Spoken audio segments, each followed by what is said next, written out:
Enjoy your time. Yeah. Okay, we're back at it. Before you start, let me get another cup of coffee, if I may. Sure. I'll get it. I'm not. Good for you. Yeah. Okay, we're rolling again. Okay, we're on the roll again. Okay, Ramon, I'm going to ask you a few questions about the reservation itself. Gone away for quite some time and have come back, and there's some few changes. What changes have you picked up on, and what can you say about those? It's fantastic what the Oneida Nation is doing for the people. Like a lot of reservations, they're not outreaching enough for the people. And since I left here, well, we've got, of course, bingo, we got casino, we got health, and got a fantastic school up here built for the children. And most of the stuff is geared for the children, which if we don't keep the children going, we're losing because of the resources that we have invested in those kids, because they're going to be our next future leaders. And if you can teach them how the government works corruptly, then maybe they could do something well for the Oneida Nation. And back in those days, we didn't have any health or anything like that, you know, when I left here. And now, 50 years later, I come back home. But I guess I'm coming home to die. But like most people are afraid of dying, and I'm not, because I made peace with my Maker. I know where I'm at, what I've done, where I've been. I got a place to eat, a place to sleep, and good friends. And in my journeys in life, I have got about 10 really good friends that I would trust my life with.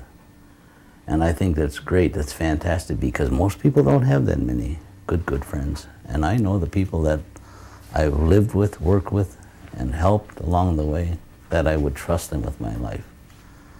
And that's a good feeling. That's a really, really good feeling. But Oneida, you know, like I said, has done so much, and I'm an elder now, which I never thought I'd be. Here I am at this waning of life, as you will. And Looking back, and you talked about your grandpa Oscar, and you know that he was, you know, researching history. Were you familiar with any of his activities with the government, with the tribal government? no, not really, because all I did was read about things that were done in our culture way back when.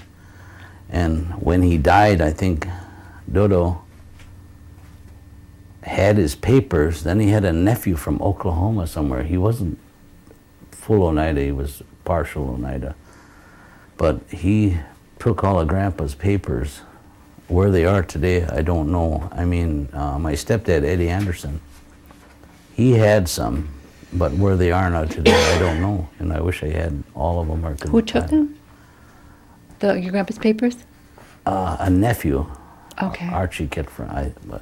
I forgot his name now. It's been so many years. Okay. But he had a nephew out of Oklahoma, and he took all the papers out of Dodo's house and took them with him. They were no value to him, or he don't even care, is not concerned. Wow. But, When you, the short period that you would come home, did they have any stories that, you know, like, we call them ghost stories, witch stories, or any kind of stories that they told about things that happened around the village? yeah, I remember 1 years ago, I think Grandma told me, Dodo, that they were out having a good time and dancing, and up in Vans Valley, where that used to be. It's not there anymore, but Gordy knows where it is, and I know where it is. But Grandma was telling me, she said, there was this fine-looking gentleman who came in, and he was throwing money around, and he was buying all the drinks, having a good dance, and enjoying things with people. And nobody knew who he was. And after the dancing is over, Dodo said, you know, nobody knew who he was or where he went, but when he had left, and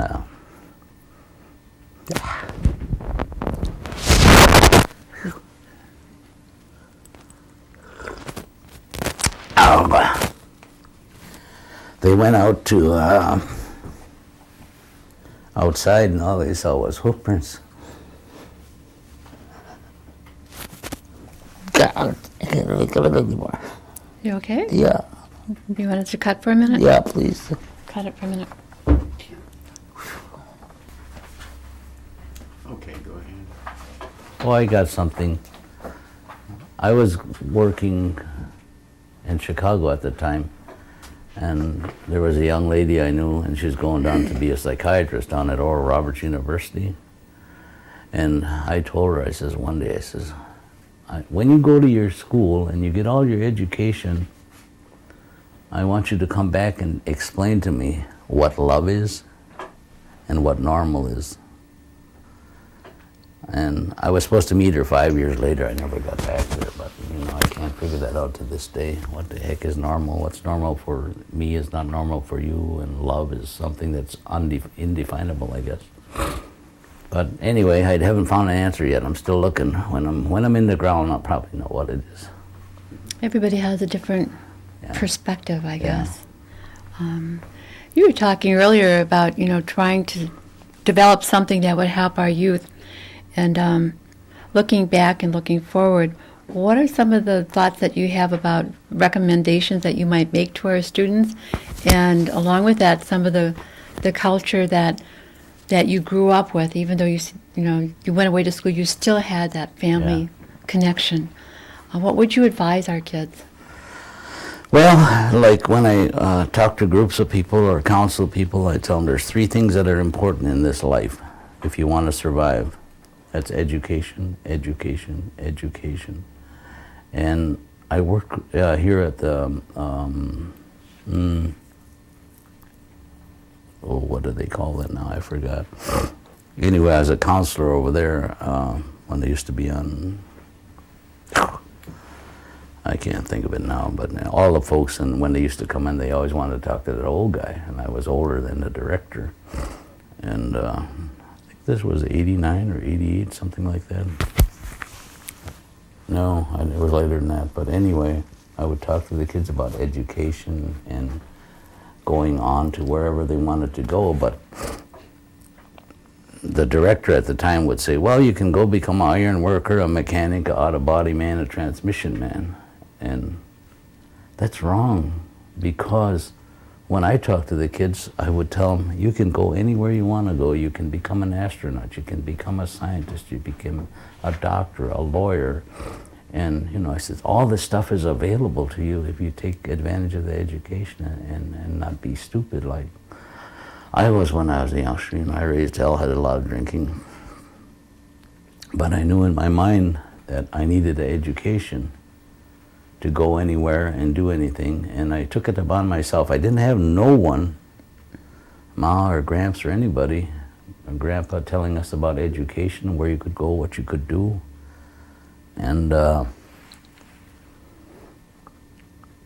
I did this basically kind of on my own, I would say, because I went on to college and so on and took a chunk out of wherever I needed to go. But hindsight again is 2020. If I would have done things differently, I could have been an airline pilot. If I had some guidance, I could have went on, maybe become an astronaut if I had some guidance. But people weren't telling us back then about jobs. Like Grandma was always saying, yeah, go to work, become a money-making machine. And Ma would always say, go to work, get a job. Never realizing that with education, you can make money. But then I'm to the point now in life where I'm going to be 67 next January. If I look back, money wasn't really that all important. It shouldn't have been, but because I was geared in that direction, go out and make a ton of money, blah, blah, blah. But if a person has a place to eat, a place to sleep, and good friends, what else is there? The material things aren't that important anymore either. I want to be like everybody else, have a house, nice cars, and all that stuff. That's not important. And you realize that as I've realized it as I've gotten older now, that those material things don't mean a damn thing. If you got family and love, that's more important than anything in the world. And material things are replaceable all the time. Some of that stuff is not replaceable. Well, it seems like you still have a lot to offer in terms of setting up training for kids who might like to be a pilot. Yeah, I've talked to people already so far, and the people that I've talked to, they have no thought of it, but the kids have told their mom and dad, I'd like to learn how to fly, I'd like to do this and all this kind of stuff. But I think I'm the only one in the Oneida Nation that has went this far in aviation. There are a few guys that are pilots, but never went on to do all this other stuff. And if I would have started out younger, I started like flying when I was 27, 28 years old, I think, and I got my instructor when I was, I don't know, 30, 27, 30 or something. I don't remember anymore. But if we could get these kids started at a young age, 12, 13. The youngest pilot I ever had training was 9 years old. The oldest one was 90. He would never be able to land an airplane, but he could fly well. He could get it off the ground, but he just didn't have the perception to bring it to the ground and set it down. So, but I had varied backgrounds of people, and most of them were European, because Europeans have the money, of course, and native population don't. They don't have any thoughts or ideas or anything about this. And I've been down the road the hard way. So if we get these kids thinking about that, I figured there's 9 tribes. We'd take 2 children from each tribe and get them where we could dormitory them and school them and educate them right into the same place, that we could get them to become pilots. That's my dream, my ambition. I wish they had that when I was a kid, you know, and had the funding for it. It's a good goal. Yeah. So I'm working on that, and like I said, I've got pilots, mechanics all lined up, advisory board. But now I got to try and get the funding. It's like pulling hen's teeth, you know, so that's going to be a tough project. But it's my dream, my ambition, and maybe one day we'll have these kids going in a good direction and get them away from some of the downfalling things that we don't need, you know. And our per capita of suicide on the native population is quite high in the country. And, you know, they're lost. They have no inner feeling. You know, believe your heart and get your mind together. If you got these in balance, you're going to have a good life. And you can't worry about whether the people think or what they say, because it's not important. It's what you feel inside. Where you want to go, what you want to do. The world is unlimited, actually, for anybody. But we've got some advantages because the education is paid for by the tribes. And that's really important for all of us. You know, in our day, we didn't have that kind of stuff. No guidance or thoughts of it or anything. But it's there, so. Well, at this point, Ramon, I'd like to thank you. I really enjoyed your interview, and I'm going to ask the gentleman if I missed any questions. What gentleman? Oh, somebody in here? Anything else you want to know, what I know or where I've been, but except personal questions, I won't answer them. You didn't bring pictures, did you? Did you bring pictures? Of? Oh, okay. I thought maybe we've been doing pictures of people, their families or whatever, and we'll attach them to your video. No, I didn't bring any. I don't have any. I used to be a camera buff years ago, like when with my teaching, where every student I soloed, the first time they would go on and go up alone, I would get their picture after they landed. And I have some somewhere in my archives, but you know, you work with a person and all of a sudden you say, all right, give me your medical. Why? Sign it. Go. Take it around the patch and bring it back. By myself, without you? I said, oh yeah. I said, I was just there teaching you. And the fun part about teaching is you get a person in the airplane the first time in their life. Like, let's say you've never flown an airplane, right? You'd get in that airplane. It's your airplane. Get it going down the runway, 50, 55. Watch your airspeed. Pull back on the wheel. And the people, I can't do that. Oh, yes, you can. You better do it because I'm not doing it for you. They take it from the first day right on up to where all of a sudden they're learning. I'm a pilot. No, you're not. You're still a student. And then after they get their license, I'm a pilot. No, you're not. You're still a student. I said, I'm old and I'm still a student. I'm still learning things every day, you know, so. People like my methods of training. Everything is hands-on. You go, you do it. I can't fly this by myself. Well, who's been flying it? Well, me.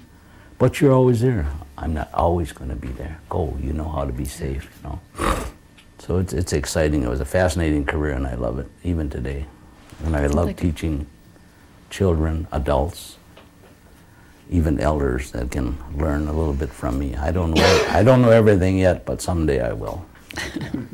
Did you say you were currently married? No. Okay. I have a waiver that I'm going to give to you. 84, 85. Yeah, I've been divorced since 84. But I'm going to get married pretty soon. As soon as I find a 105-year-old woman with $100 million, I'm going to marry her. And heart condition. I quit